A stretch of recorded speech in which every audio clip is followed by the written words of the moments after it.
تشیع کی جو بنیاد ہے، امامت ہے، اس کو ہٹ کرنا چاہ رہا ہے، اس پر حملہ ہے اس کا۔ اور شاید یہی سبب ہے امام علیہ السلام کے بیانات میں بھی امامت کے بیانات آپ کو تمام ائمہ کی نسبت سے واضح طریقے سے ملے گی۔ ادھر سے دشمن کا امامت پر حملہ ہے۔ ہماری منابع روائی کے اندر آپ دیکھیں، امامت کے باب میں ناب ترین، اہم ترین روایت کہ جس کے اندر امام کے تمام شؤونات، کمالات، فضائل کو بیان کیا گیا، وہ امام رضا کی روایت، مفصل روایت۔ ادھر سے امامت پر حملہ اور ادھر سے امام علیہ الصلوۃ والسلام بھی امامت کو خوب بیان کر رہے ہیں۔ اس نے بنیادی نقطے پر ہاتھ رکھا ہوا، یہ اس کی تدبیر ہے۔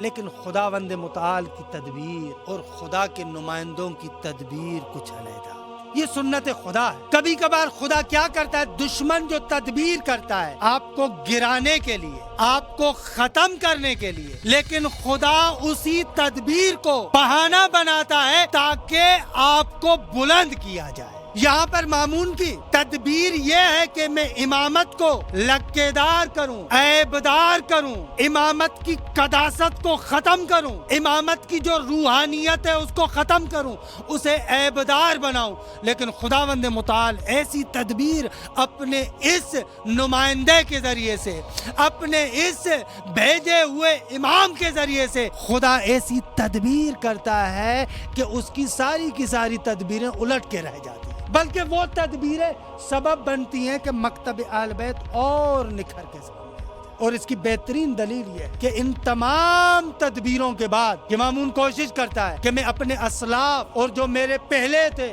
ان کی سیرت پہ نہیں چلوں گا، لیکن مجبور ہوتا ہے 2-3 سالوں کے اندر وہی اپنے باپ والا چہرہ اختیار کر لیتا ہے۔